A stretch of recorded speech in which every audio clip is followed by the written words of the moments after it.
recording today. So this will be on, I guess, the week of the 9th or whatever that Thursday is when it's going to air. But this is not really a timed segment, so I think we're all right. All right, here we go. Here we go. Oops, I'm going to push the button. Here we go.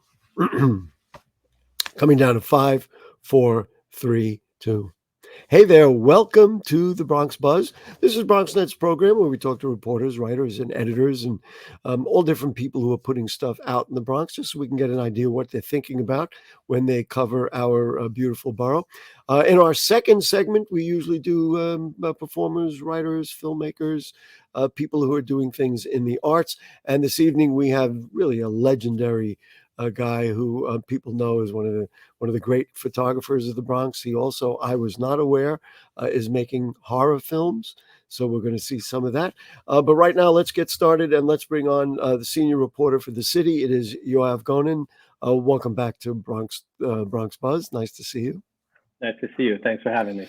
You wrote an article and it raised my eyebrows right away. That was that the Yankee Stadium parking company payments, they're owed to the city to the tune of $162 million. You can see where all the parking garages are around Yankee Stadium.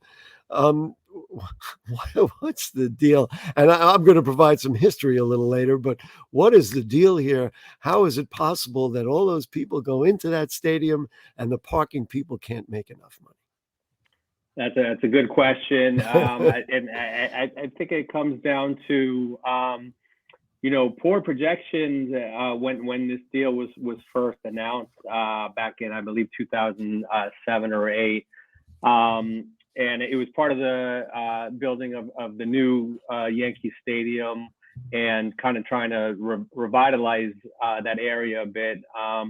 But essentially, the city owns some land around the ballpark that's been used for parking.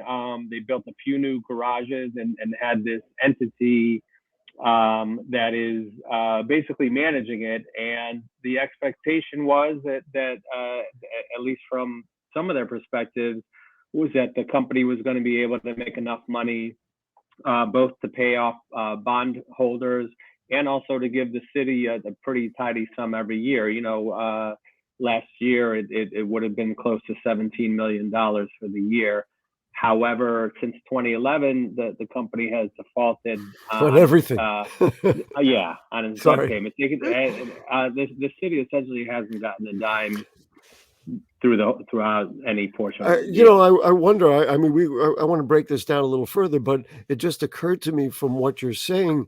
I wonder if this idea of bonds, and now we're talking about building a soccer stadium out in Queens. I wonder if this idea of floating bonds to pay for some of this stuff is a bad idea. As a structure. Now, it could be a bad idea because this is the wrong management. It was the wrong deal for this property, and we can talk about why people are not paying for parking at Yankee Stadium. You can start with $45 a car, but I wonder, do you have this? I'm not an economist. I don't fully understand how it might work. Do you think it's a bad concept to float bonds for parking, like for example at the new soccer stadium out in Queens? I would guess that I would think that typically these things work the way work the way they're planned.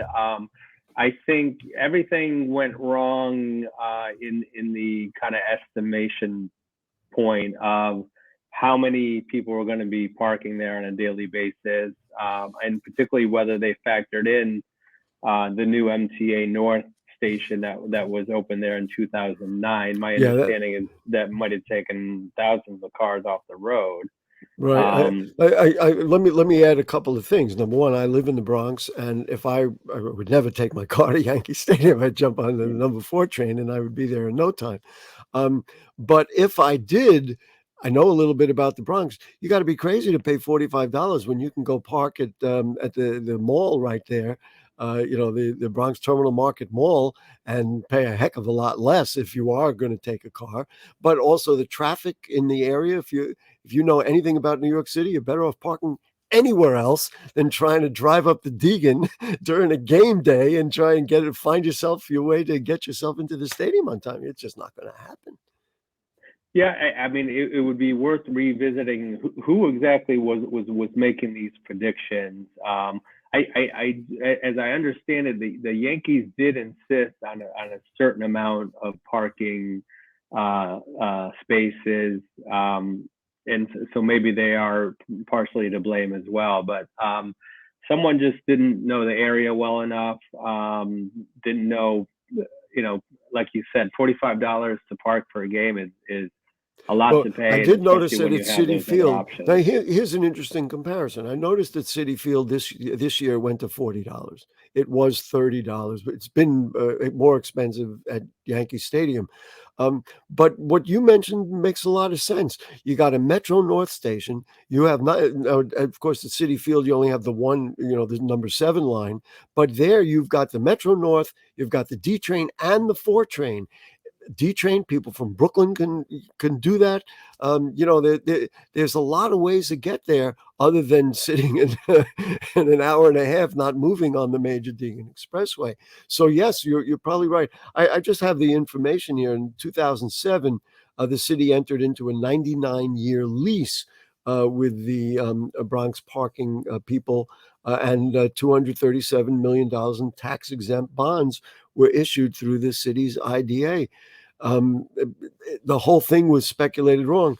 I got to tell you, for having covered the borough for that long a period, for longer than that, I remember when it came up. I believe an article was written by Juan Gonzalez in the Daily News in 2012, Mm-hmm.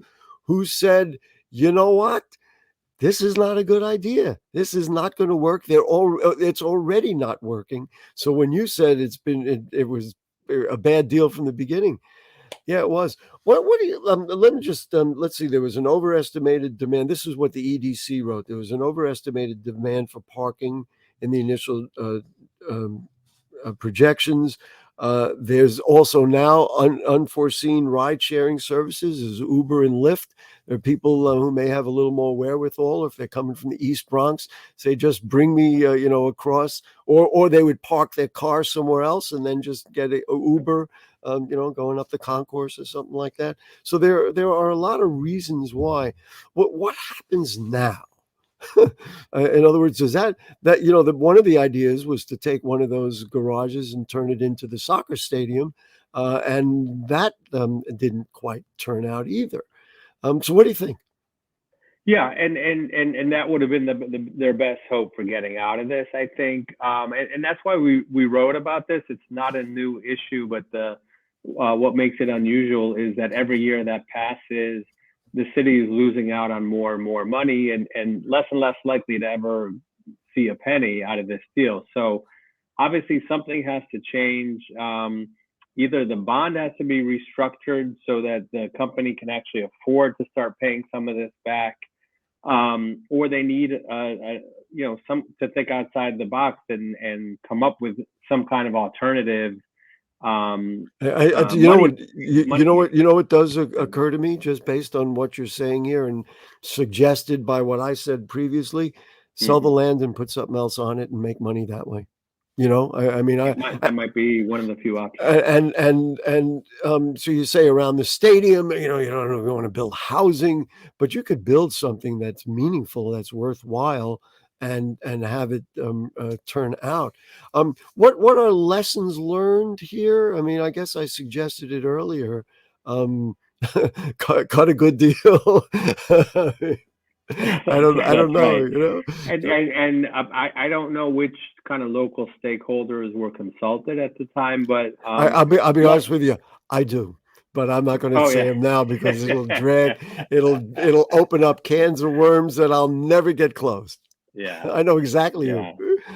Um, I think they got to listen better to the people, even like yourself, who know, like I'm not going to go to the game and drive my car and spend $45. They yeah, of didn't course. talk to enough of those folks. Yeah, listen. In general, it was the Bronx political, establishment at that time that really paved the way for it. So Is there anything else to say about this? I mean, I'm curious. Are you working on anything else that you think is worth bringing up here? Bronx related, not for the time being, but I think I think people this story kind of needs to keep getting told until there's a Ah, resolution, because it is, like I said, it's not just that it's stagnant and nothing's happening. The city's actively losing millions of dollars per year you know what by doing nothing. the worst part of it is in theory you could say you could bring more people in if you'd lower the price of parking, or have a special day Sundays, maybe you can get free or half price, and you could do more with it, but that's not going to help them pay the bill. I did see that No. EDC wrote to Community Board 4 and told them that basically we'd like to terminate this lease in some form, but that's I don't know. Maybe you think they'll be able to do something like that if and say, look, it hasn't been paid. We want to end this and do something else with it. They do have the option of doing that. Technically, the terms of the lease have been violated, so they have that option. But when I asked them kind of what they're thinking on this, the only possibility they floated was of a bond restructuring, which all that means is that they're basically putting it in the hands of the company operating things there. So Right. they're not being Anyway, proactive. Yoav Gonen from the city, thank you so much. Thank you for writing about the Bronx. For next time, hopefully it's that problem solved and we've got something really cool going on over there. But we do appreciate your time. We're going to take a short break. And then when we come back, we are going to, as I mentioned earlier, talk to one of the foremost Bronx photographers and videographers. And you're going to see something really special. So don't go away.